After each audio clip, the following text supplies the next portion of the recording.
ભરૂચ શહેરના વ્યસ્ત station road પર આવેલા શાલીમાર કોમ્પ્લેક્સ નજીક સીએનજી ગેસ પંપ પર એક ઓટો રિક્ષામાં અચાનક આગ લાગી હતી। આ ઘટનાથી પંપ પર અફરાતફરી મચી ગઈ હતી। જોકે ફાયર વિભાગની સમયસર કામગીરીના કારણે મોટી દુર્ઘટના ટળી હતી। પ્રાપ્ય માહિતી અનુસાર એક ઓટો રિક્ષા સીએનજી ગેસ ભરાવા પંપ પર આવી હતી। ગેસ ભરવાની પ્રક્રિયા ચાલી રહી હતી ત્યારે અચાનક રિક્ષામાંથી ધુમાડો નીકળવા લાગ્યો અને થોડી જ વારમાં આગ ભભૂકી ઉઠી હતી। આ જોઈને પંપ પર હાજર કર્મચારીઓ અને વાહન ચાલકોમાં દોડધામ મચી ગઈ હતી। ઘટનાની જાણ તાત્કાલિક ભરૂચ ફાયર વિભાગને કરાતા ફાયર બ્રિગેડની ટીમ સ્થળ પર પહોંચી હતી।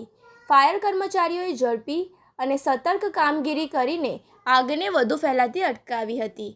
સમયસર આગ પર કાબૂ મેળવી લેવાતા ગેસ પંપ અને આસપાસના વિસ્તારમાં કોઈ મોટી દુર્ઘટના ટળી હતી। આગની ઘટનાને પગલે સ્ટેશન રોડ વિસ્તારમાં લોકોના ટોળા ઉમટી પડ્યા હતા, જેના કારણે થોડા સમય માટે ટ્રાફિક જામ થયો હતો। પોલીસે તાત્કાલિક ટ્રાફિક વ્યવસ્થા સંભાળી વાહન વ્યવહાર સામાન્ય બનાવ્યો હતો।